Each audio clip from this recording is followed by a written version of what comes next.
오늘 여러분과 함께 감사하라 또 찬양하라라는 주제를 가지고 함께 하나님의 그 뜻을 살펴보는 시간을 갖도록 하겠습니다. 데살로니가전서 5장 14절의 말씀 보겠습니다. 또 형제들아 너희를 권면하노니 규모 없는 자들을 권계하며 마음이 약한 자들을 안위하고 힘이 없는 자들을 붙들어주며 모든 사람을 대하여 오래 참으라. 삼가 누가 누구에게든지 악으로 악을 갚지 말게 하고 오직 피차에 대하든지 모든 사람을 대하든지 항상 선을 쫓으라. 항상 기뻐하라. 쉬지 말고 기도하라. 범사에 감사하라. 이는 그리스도 예수 안에서 너희를 향하신 하나님의 뜻이니라 했습니다.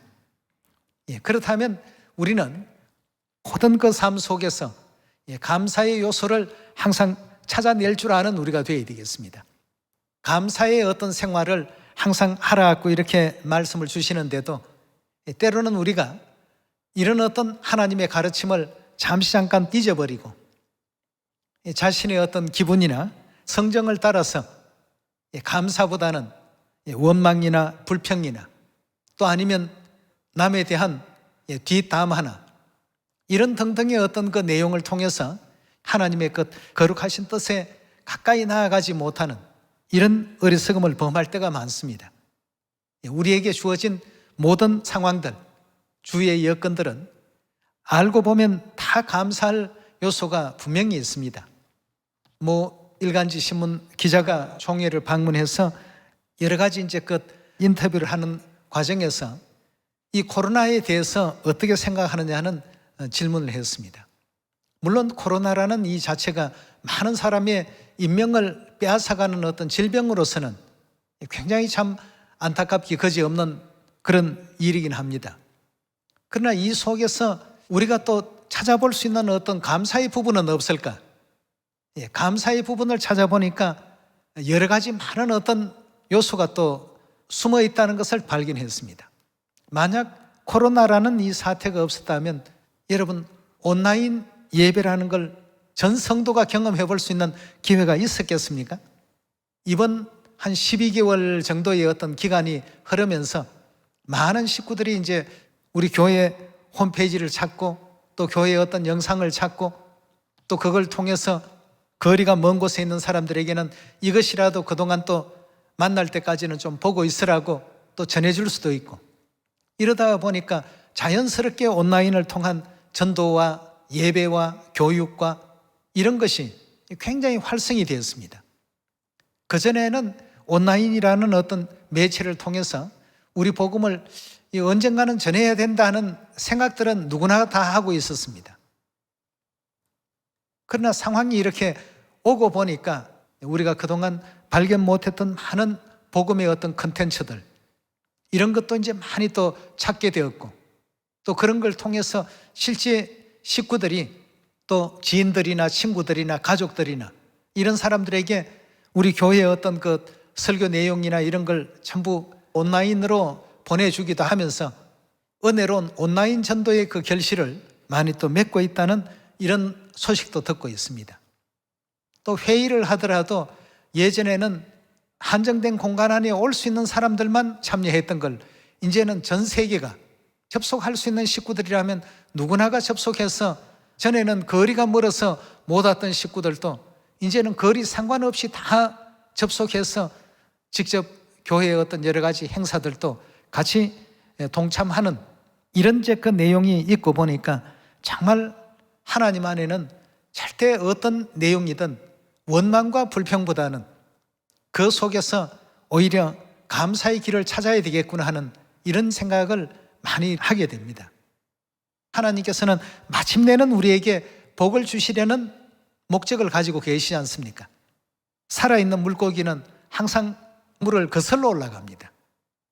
거슬러 올라가면 물 때문에 더 힘이 드는데도 불구하고 강물을 거슬러 올라가지 않는 그런 물고기는 존재하지가 않습니다.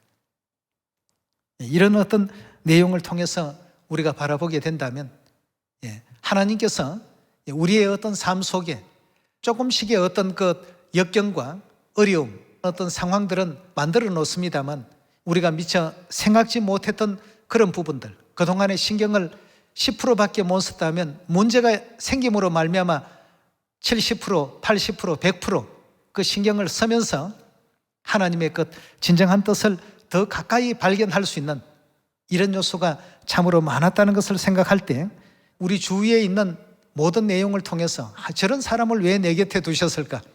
다른 사람은 다 평화롭게 잘 사는데 우리 가정만 왜 이렇게 고통이 있고 어려움만 있을까? 이런 것보다는 어려움이 있어야만 그걸 헤쳐나갈 수 있는 힘을, 능력을 자꾸 키울 수가 있습니다. 그래서 초대교회 당시부터 오늘날 복음의 이 시대까지도 하나님께서는 당신의 사랑하는 자녀들에게 순탄한 어떤 길보다는 항상 보면 조금씩은 극복할 수 있을 만큼의 어떤 뭘 두십니까? 고난을 두시고 어려움을 두시고 그 과정 속에서 경험하지 못했던 것도 배우게 되고 또 익히게 되고, 근데 그런 것이 없이 배우라고 했으면 집중도가 10%밖에 안 됐을 것인데 그런 일이 벌어지고 일을 해결하기 위해서 노력한 가운데 배우는 것은 90%, 100%에 가까운 어떤 배움이 형성이 되더라는 것입니다. 그래서 하나님께서는 범사에 감사라, 그 속에 분명히 하나님께서 어떤 감사할 수 있는 뜻을 분명히 넣어두셨다는 것을 우리가 항상 굳게 믿고서 항상 그 감사와 찬양과 영광을 돌리면서 하나님 믿는데 나는 왜 이런 어려움이 있을까 보다는 하나님을 믿기 때문에 더 크게 어려울 수 있는 부분도 하나님께서 이렇게 줄여주셨구나. 우리 가정이 완전히 다 산산조각이 나버릴 어떤 그런 내용인데 일부분만 조금 이렇게 문제가 있게끔 해서 이걸 또 이겨나갈 수 있는 지혜를 또 배우게끔 하셨구나. 항상 감사를 드리고 보면 하나님께서는 감사할 일을 또 만들어주시고 또 이제 만들어주십니다. 그러나 우리가 그 늘 이런 부분들은 성경을 통해서 배우고 있고 잘 알고는 있으면서도 일이 직접 이제 닥치게 되면 그 상황을 그렇게까지 생각을 못 합니다. 일에만 자꾸 집중하죠. 왜 이런 일이 나한테만 생겼을까? 다른 사람에게도 다 어려운 일들이 있습니다. 우리를 하나님께서는 산성도, 산자들이라고 표현하지 않았습니까? 그럼 살아있는 생명체는 역경을 거슬러 올라가도록끔 하나님께서 구조를 그렇게 만들어 놓으셨습니다. 그 물의 조류에 같이 휘말려서 떠내려간다라고 한다면 그 물고기는 산고기라고 이렇게 볼 수가 없습니다. 그래서 복음의 좋은 고난이라고 이렇게 표현이 성경에 되어 있지 않습니까? 하나님께로부터 부름받은 복음의 군사라고 하셨고 좋은 고난에 동참하는 이러한 사람들로서 우리를 또 일컬어 주셨기 때문에 고난조차도 하나님께 감사를 드리다가 보면 그 속에 또 기쁨이라는 것이 또 생겨납니다. 감사와 기쁨 속에 천국까지 갈 수 있는 그런 우리가 되어야 되는데 늘 불평스럽고 내게만 왜 이런 사람들만 주위에 두셨나? 내 친구는 부모님도 훌륭하고 집안 모두가 대단한 사람들로 구성이 되어 있는데 우리 집안 사람들은 왜 이렇게 부족하고 초라할까? 그런 거 여러분 절대 비교할 필요가 없습니다. 이 세상 사람들이 아무리 뛰어난다 할지라도 여러분 천국에 가서 왕노릇 할 수 있는 사람들이 있습니까? 이 세상에 제일 여러분들이 본받고 싶은 위인이 과연 천국 가서 왕노릇 하는 어떤 위치에 있는가를 생각을 해볼 필요가 있습니다. 천국에 가면 우리가 말로 형언할 수 없는 그런 어떤 각종 진귀한 보석성 속에서 이 땅의 어떤 그 금수저가 아니라 보석수저로 태어난 사람들이 바로 우리들입니다. 이 땅에 잠시 머무는 동안에 이 역할을 제대로 잘 감당하지 못해서 감사드리지 못하고 불평하고 원망하고 천국을 생각한다면 이것저것 견뎌낼 수 있어야 되는데 말이죠. 조금 있으면 왕노릇할 그 영광을 생각한다면 이 땅에서의 높고 낮음보다는 아버지 어머니의 누가 하나님의 뜻을 더 많이 실천하고 누가 하나님을 더 많이 닮은 생활하고 있는가, 그 사람이 천국 가면 가장 존경받을 사람이고 가장 높이 될 사람입니다. 지금 이 땅의 어떤 내용만 우리가 바라볼 것이 아니고 더 겸손하라 낮아지라 하면 더 겸손하고 낮아지면 되고, 배려하라 하면 더 배려해 주시면 되고, 감사하라 하면 감사하는 생활을 그대로 사시면, 성경에 나타난 아버지 어머니의 이 사랑의 편지대로만 하시면 천국 가서 존중받는 인물이 됩니다. 이 땅에서야 사람들에게 때로는 핍박도 받고 환난도 당하고 조롱도 당하고 희롱도 받을 수도 있겠지만, 아버지 어머니의 뜻대로만 행하게 되면 천국 나라 갔을 때 어떤 사람이 된다고 했습니까? 하나님께서 가장 복받는 방법을 여기다 전부 정의를 해 놓으셨는데, 이 내용대로는 하기 싫고 감사를 하는데 감사보다는 원망이 자꾸 생기고, 밝은 면을 보라고 하시는데 어두운 면만 자꾸 이렇게 지적을 하고, 우리가 가는 이 천국 길은 기쁜 길이기도 하고 감사한 길이기도 한데, 물리적인 측면에서만 본다면 어려운 길입니다. 거친 길이고 좁은 길이고 험난한 길이죠. 그러나 믿음의 어떤 그 시각으로 바라볼 때는 이제 이 고비를 넘기면 천국이 있는데 하는 이 생각 때문에 우리가 걷는 이 길이 행복된 길이고 축복된 길 아니겠습니까? 물리적으로 이 길이 평탄하다는 건 절대 아닙니다. 물리적으로는 우리가 가기에는 쉽지 않은 길입니다. 그러나 거기에 믿음을 덧입혀 놓고 저 뒤에 다가올 천국을 생각하니까 이 가는 길들이 얼마나 행복한 길인지 모릅니다. 여러분, 죄수가 사형장에 가는 길 1km라고 가정해 봅시다. 그 길은 지옥보다도 더 힘든 길입니다. 더 고통스러운 길입니다. 그러나 거기에 30년 만에 만나는 가족이 있다든지, 아니면 사랑하는 연인이 있다든지, 이렇게 된다면 그 가는 길은 무슨 길입니까? 비록 1km의 어떤 그 돌밭길이라 할지라도 그 길은 절대 힘든 길이 아닙니다. 물리적인 어떤 환경은 다 똑같지만 거기에 덧입혀진 믿음이 그 길을 달리 보게끔 만듭니다. 우리가 가는 길을 어렵다, 힘든다 이렇게만 생각하기보다는 이 장차 뒤에 하나님께서 주실 그 세계를 생각하면서 오늘 또 감사드립니다. 또 아버지 어머니 안에 있어서 행복합니다. 시온으로 불러주셔서 감사드립니다. 영생의 축복 주시고 구원 주셔서 감사합니다. 여러분, 감사할 걸 생각해 본다면 1000가지, 10,000가지도 더 되는데, 조그마한 어떤 일에 그것 때문에 하나님께서 주신 은혜와 축복을 다 쉽게 내던져 버린다라고 한다면 이건 에서보다도 더 못한 사람입니다. 감사합시다. 우리 주위의 환경을 알아보지 마시고, 도피성이기 때문에 모든 것이 다 그저 말만 하면 척척 이루어지는 천국과 같은 그런 세계가 아직은 아닙니다. 천국 가면 뭐든지 원하는 대로 다 되게끔 하나님께서 지금 모든 시스템을 만들어 놓으셨습니다. 요즘 AI 시대 아닙니까? 말만 하면 밥도 짓고 로봇 청소기가 있어서 청소도 말만 하면 다 해준다고 합니다. 저는 아직 써본 경험은 없습니다만 시대가 벌써 그렇게 됐다고 하네요. 그런 어떤 세계보다도 정말 꿈꿀 수 없는, 가히 상상도 못할 그런 어떤 세계가 이제 머지않은 장래에 우리 것이 되는데, 기쁨을 가지고 참을 만한 이유가 분명히 있지 않습니까? 인내할 만한 이유가 있고 견딜 만한 이유가 있습니다. 배려해야 될 이유가 있습니다. 낮은 자가 되어야 될 이유가 있지 않습니까? 이런 걸 우리가 미처 다 감안하지 못하고 항상 눈앞에 보이는 이 물리적인 어떤 이 세계만 바라보면서 그 공간 안에서의 자꾸 판단만 하려고 하다가 보니까 때로는 일이 많다고 짜증 부리고, 일이 많은 게 아니고 본인이 이제 일을 그만큼 소화를 못하는 겁니다. 못하기 때문에 이제 짜증을 내고. 그래서 우리 하나님께서는 항상 감사하라, 또 기뻐하라. 요즘 같은 이 코로나 시대에 실직을 해가지고 일거리를 찾아다닌다고 떠도는 사람들이 얼마나 많은데, 아버지 어머니께서는 또 천국 가는 날까지 우리가 지치지 않도록 일할 수 있는 어떤 여건을 주셔서 이것도 또 감사가 넘치는데, 이 감사할 줄 모르기 때문에 자꾸만 세속적인 생각, 세상적인 생각을 하게 됩니다.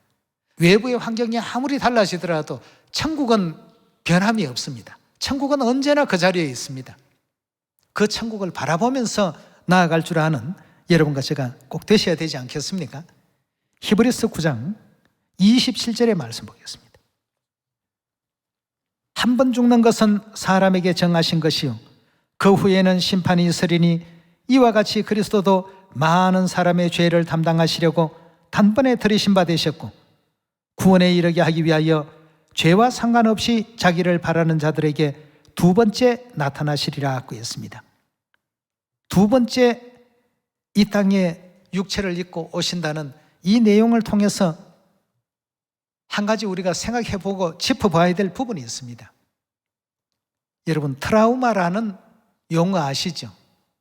어떤 일을 한번 고통스러운 일을 당하게 될 것 같으면 실질적으로 그런 일이 발생이 안 되더라도 유사한 환경에만 가도 그때의 어떤 그 고통을 온몸이 받는 듯한 이런 어떤 내용을 트라우마라고 합니다. 하나님께서 인류를 구원하시려 2000년 전 이 땅에 육체를 입고 오셨습니다. 오셔서 천국 갈 수 있는 여러 가지 그 방법을, 그 길을 인류 인생들에게 알려주었습니다.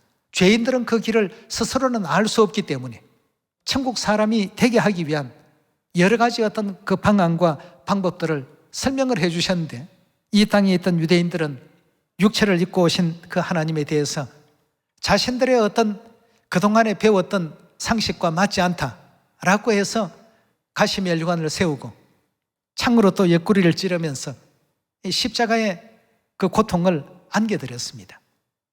그 고통이 얼마나 컸던지 그 기도하시는 중에 이마에 흐르는 그 땀방울들이 핏방울처럼 땅에 떨어지더라 하는 성경에 그 기록이 있습니다.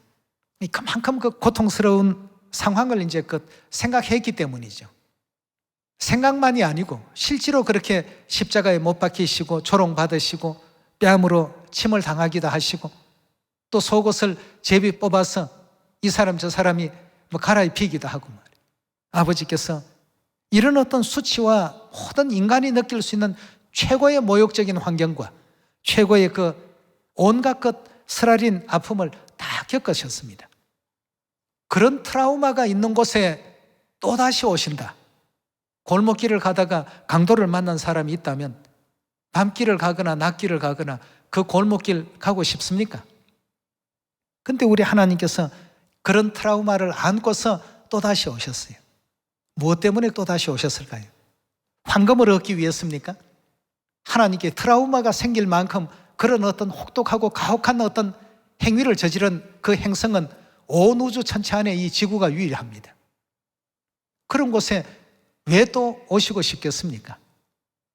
그런데 우리 구원을 위해서 오셨다고 했습니다. 오지 아니하면 구원에 이르게 할 수가 없기 때문에 트라우마를 감수하고라도 오신 우리 하나님이십니다. 우리에 대해서 이만큼 큰 사랑을 지금 베풀고 계신다는 걸 생각할 때 여러분, 우리가 겪는 조그마한 일들, 형제 자매들이 내게 불편하게 하는 어떤 일들, 부당하게 하는 일들, 우리 하나님은 더 큰 어떤 그 아픔도 감내하시면서 묵묵히 참고 그 길을 걸어가시는데 우리는 자녀라고 하면서 그런 길을 걸어가지 못한다라고 하는 것이 정말 참 하나님의 도를 제대로 수행하고 있는가? 우리 스스로가 한 번쯤 또 생각해 봐야 될 부분이 아닐까 하는 생각이 듭니다. 죽을 수밖에 없었던 하늘 죄인을 위해서 그런 엄청난 트라우마를 안고 또다시 이 땅에 와주신 하늘아버지시라는 것을 생각한다면 여러분, 우리의 앞으로의 삶을 어떻게 살아가야 되겠습니까? 아버지 어머니를 대할 때마다 이런 거 식구에게만 해주시고 왜 나한테는 이렇게 안 해줬습니까? 그렇게 하시겠어요? 항상 기뻐해야 되겠죠. 감사해야 되겠죠. 우리가 이제는 장성한 자가 되어야 됩니다. 범사의 모든 것을 입의 혀처럼 이렇게 해줄 사람들만 내 주위에 있다라고 한다면 누가 내 가시멜관 역할을 할 겁니까? 누가 나를 찔러대는 창의 역할을 해줄 겁니까? 뭘 가지고 아버지를 닮았다라고 우리가 자처할 수 있으며 어머니를 닮았다고 자부할 수가 있겠습니까? 이런 걸 통해서 자꾸 이제 하나님을 닮은 사람으로 변모가 되어 가야 됩니다. 하늘나라에 갔을 때 천국 문을 지키는 천사들이 볼 때 전부 아버지를 닮았고 어머니를 닮았으니까 다른 게 필요 없습니다. 닮은 그 자체가 하나의 어떤 인정서입니다. 보증수표입니다. 아버지 하나님, 어머니 하나님 자녀가 아니고는 이렇게 할 수 없으니까 천사들이 보면 당신들은 빨리 들어가라고 말이죠. 아버지, 어머니 우리 위해서 걸어가신 그 길을 은혜롭게 따라갈 수 있는 우리가 또 돼야 되겠고요. 그런 일에 어떻게 해야 되겠습니까? 감사해야 되겠죠. 곳곳에 감사할 수 있는 걸 많이 주셨는데도 불구하고 한 번도 감사합니다 하는 소리는 안 하고 날마다 돌아서면 이게 모자랍니다 불평하고 저게 또 모자랍니다 불평하고 이런 입장이 되어서는 안 되겠습니다. 어릴 때 기도는 아버지 어머니께 참 이것저것 많이 해주십시오가 되지만 장성한 자가 되어서는 가장 감사드립니다 찬양 올립니다. 우리 요한계시록에 기록된 말씀을 한번 보십시오.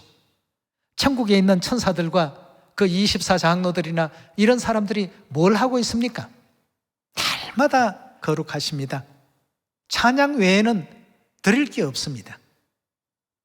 왜 지구별에 있을 때 나한테는 은혜를 조금 주시고 저 식구에게는 많이 주시고 이랬습니까? 그런 것 없지 않습니까? 그런 말 자체가 아예 천국에서는 없는 말들입니다. 그저 감사합니다. 영광을 돌립니다.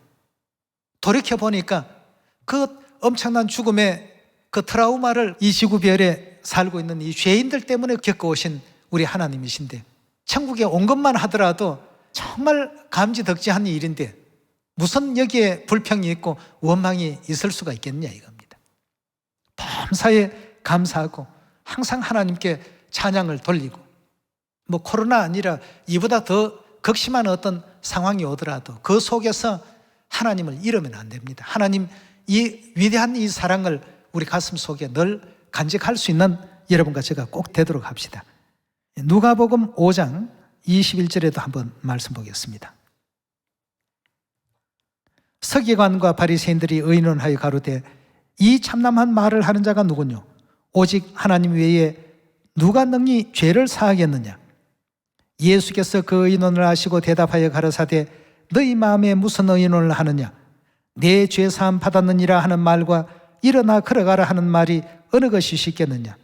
그러나 인자가 땅에서 죄를 사하는 권세가 있는 줄을 너희로 알게 하리라 하고 했습니다. 하늘아버지 하늘어머니께서 모든 무거운 죄 아래 눌려 사는 자녀들에게 죄 사함 받을 수 있는 새 언약이라는 진리를 알게 하시고 선포해 주시고 세상 사람들 새 언약 압니까? 죄 사함 받는 길을 압니까? 죄 사함의 권세가 있는 육체로 오신 하나님을 알고 있습니까? 그러나 우리는 얼마나 많은 혜택을 갖고 있고 많은 것을 알고 있습니까? 알기만 해서는 안 됩니다. 아는 것에 대해서 감사도 드릴 줄 알고 찬양도 드릴 줄 알고 우리는 내 죄 사함 받았느니라 한마디만 하시면 뭐 천년만년 묵었던 어떤 죄도 다 소멸될 수 있는 아버지 하나님, 어머니 하나님, 성령과 신부를 모시고 있습니다.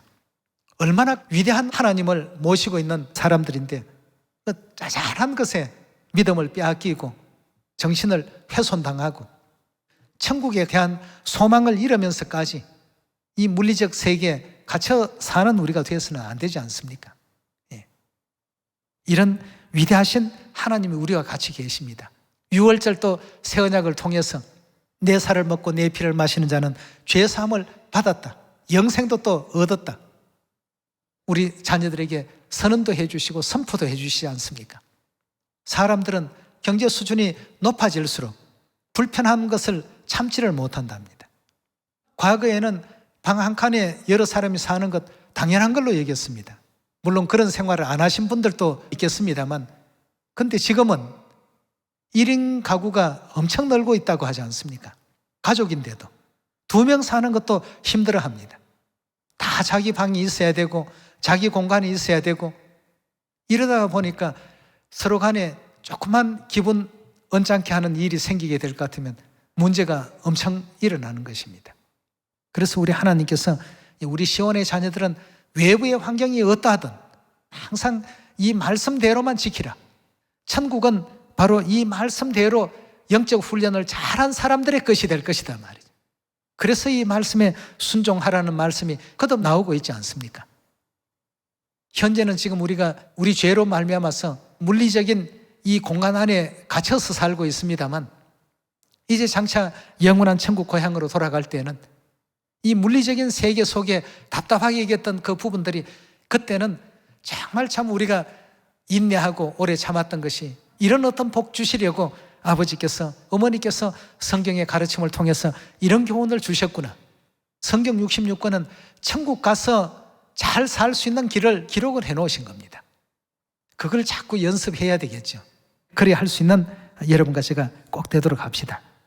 이 말일에 아버지께서 시온에 오셨고 또 어머니께서 시온에 오셨고 그 도로 우리에게 또 가르침을 주셨고, 이런 가르침을 우리가 지금 받고 있다는 것 자체도 그저 감사합니다. 감사합니다.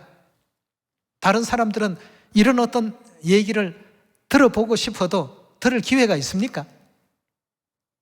여러분과 저에게는 하나님께서 친히 찾아와 주셨고 그가 그 도로 우리에게 가르치실 것이다 하신 말씀 그대로 가르침을 주셨습니다.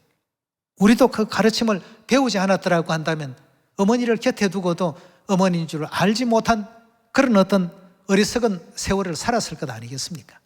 진리를 옆에 두고도 진리인 줄 모르고 세상 많은 사람들이 크리스마스 지키니까 우리도 그날 흥청거리면서 지내보자, 그런 어떤 삶 속에 살았을 것 아니겠습니까?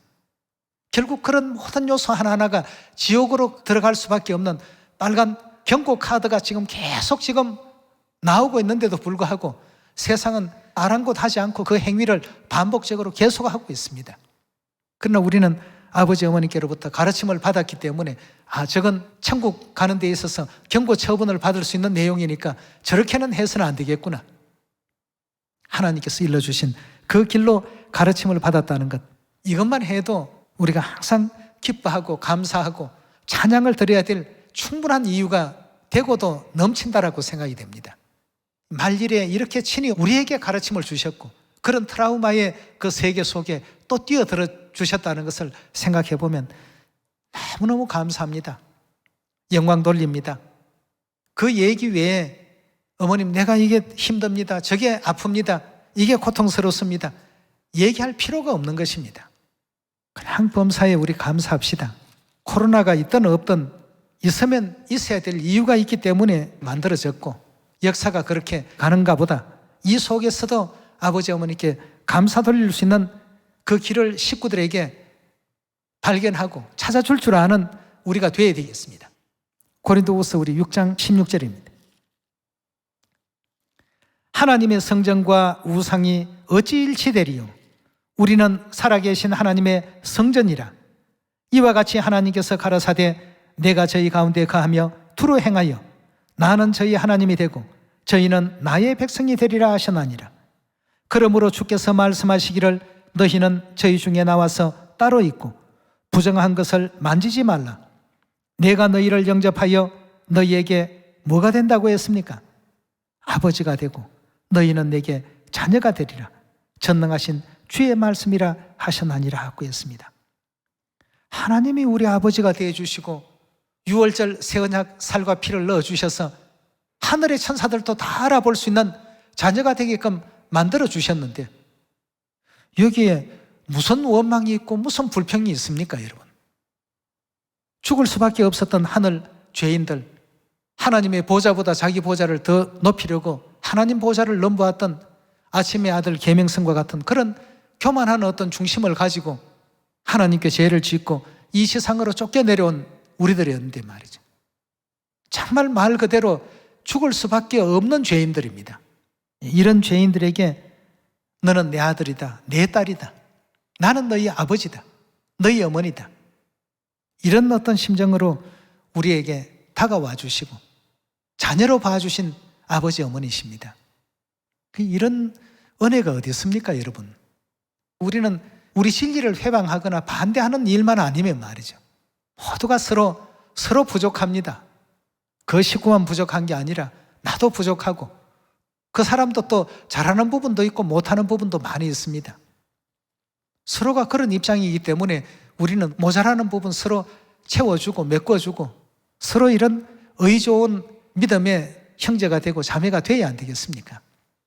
사회적인 어떤 분위기 자체가 전부 우울한 속에 있습니다만 우리는 그 우울한 어떤 터널 안에서도 하나님께 대한 감사가 넘쳤고 또 빛나는 미래로 나아갈 수 있는 큰 소망을 이런 어떤 그 코로나 속에서도 허락해 주셨다는 것, 정말 참 아버지 어머니께 감사드리지 않을 수가 없습니다. 비록 물리적인 길은 좀 거칠고 황량하다 해도 아버지 어머니를 따라가는 이 길은 항상 즐겁게 또 가는 천국길이 꼭 되었으면 좋겠습니다. 항상 기뻐하고 감사하고 영광과 찬양 많이 돌릴 수 있는 우리 시원의 모든 직책자들 또 모든 형제 자매들이 다 되시기를 부탁드리겠습니다. 오늘 이 말씀에 은혜 있길 바라면서 말씀하십니다. 감사합니다.